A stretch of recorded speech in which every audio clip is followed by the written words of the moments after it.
Tri Putri, boleh sedikit cerita nih, ini Apa? kesibukan kamu tuh saat ini apa aja sih, boleh tahu nggak? Kesibukan aku saat ini selain DJ, aku juga ikut syuting-syuting gitu, kayak komedian sama senior-senior aku, Kang Denny, Echa, semuanya halo.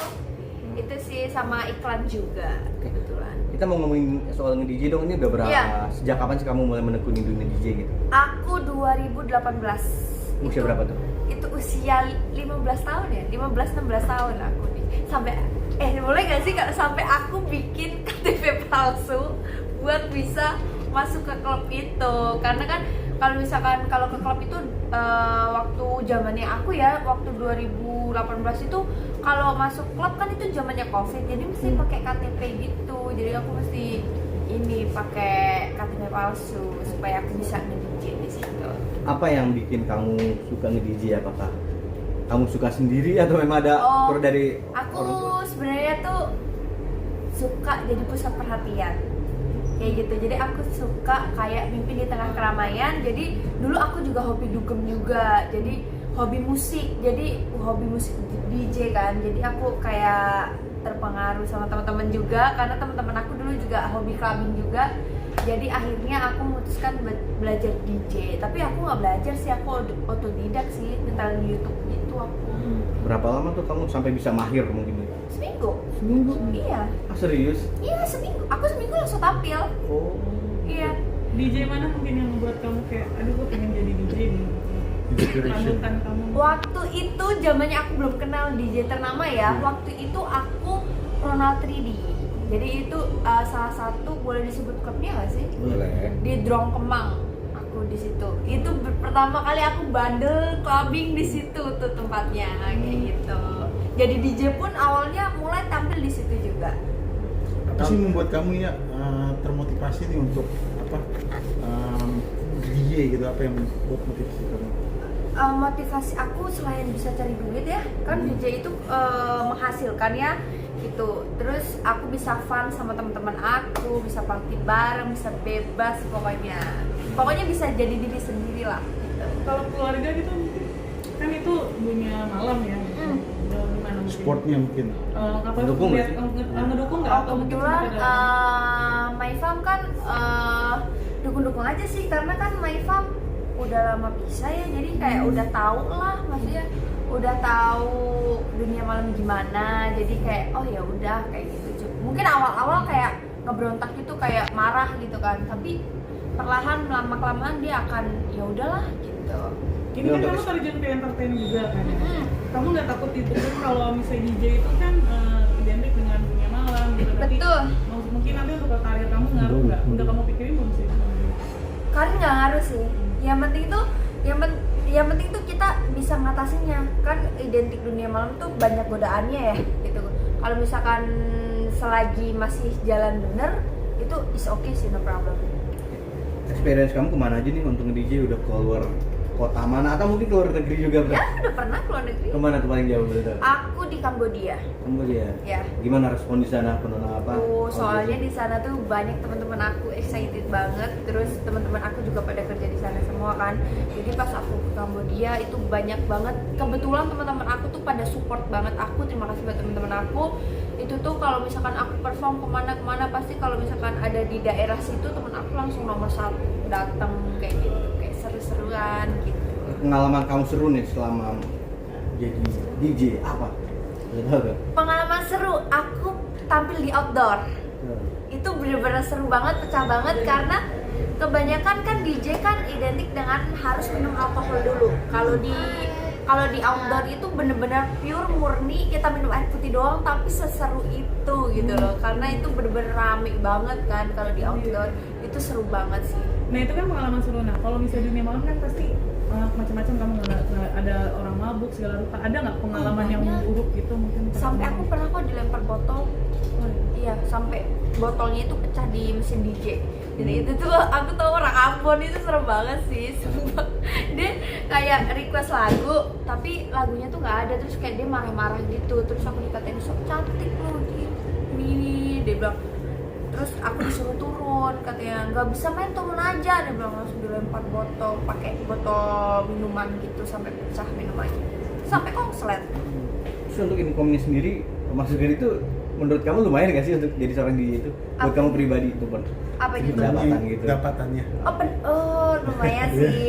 Kalau buat sekarang lumayan, tapi kalau buat dulu kan beda ya. Cukup lah buat biaya hidup aku gitu. Tapi kan nantinya kamu akan seriusin gak di dunia DJ, ataukah kamu akan beralih ke dunia acting gitu atau? DJ kan ini sekarang udah jadi identik aku ya. Tapi kalau misalkan kedepannya mungkin aku nggak bukan terlalu serius sih, maksudnya sengalirnya aja. Tapi ya cewek mana sih yang terus-terusan mau jadi DJ kayak gitu kan? Kan kita juga DJ tuh ada masanya juga kan. Kalau misalkan kita udah berumur atau gimana, pasti akan digantikan yang lebih ini lagi kayak gitu. Jadi aku juga nggak pengen selamanya jadi DJ juga sih, bukannya mengejas jelek ya, bukan, tapi kan aku juga pengen berkeluarga juga nanti sama anak-anak gitu. Goals kamu di dunia DJ kan? Goals aku pengen tampil di DWP. itu impian aku. Cuman mimpi dulu gak apa-apa lah ya gitu. Tadi bilang pengen berkeluarga juga. Sekarang masih single atau udah ada pasangan? Oh, Single. Karena kalau misalkan kebanyakan di dunia entertainment kalau ada cowok tuh gimana ya kayak rasanya. Jadi kalau single tuh ada beberapa yang kita bebaskan kayak gitu kan. Kalau ada cowok kan mesti jaga perasaan kayak gitu kan, mesti harus dikekang ini segala macam. Sedangkan kan entertainment kan mesti apa adanya, ngalir kayak gitu. Jadi memutuskan buat single dulu. Tapi yang mendekati banyak gak sih? Kamu kan cantik nih terus. Ya. Seperti apa? Ya mendekati sih ya nggak menafik ya, pasti ada beberapa kayak gitu. Emang tipe cowok kamu kayak gimana sih? Kalau apa yang di dunia malam juga atau mungkin? Enggak, sebenarnya sih enggak, cuman sebenarnya fleksibel ya. Aku mau di dunia malam kayak mau enggak sih, yang penting dia bertanggung jawab gitu aja sih. Tapi sempat dicengin juga nggak sih, artinya sama teman-teman nih kan status jomblo kan agak sedikit gimana gitu ya. Nah kamu sendiri Gak percaya teman-teman aku. Iya, sampai gak percaya. Iya, gak percaya. Masa sih lo jomblo? Setiap tikungan ada lu ya kayak digituin aku. Jadi enggak sih, cuman kalau misalkan ya saling kenal berteman itu ya ada sih.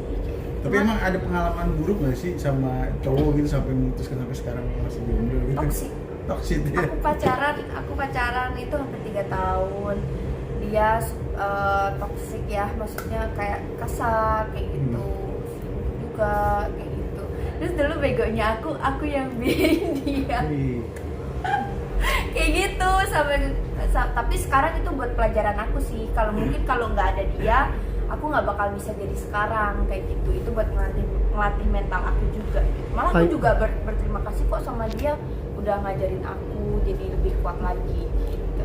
Ayu dia tadi kan bilang DJ 2018 ya. Betul. Itu lu langsung tenar, artinya banyak penggemarnya, viral atau pernah ini juga enggak dong, bertahap itu bener-bener dari nol. Aku sampai itu sewa studio itu sampai ngutang aku. Di situ tuh aku sampai ngutang sewa studio itu sebulan itu baru aku bayar, itu pun nyicil.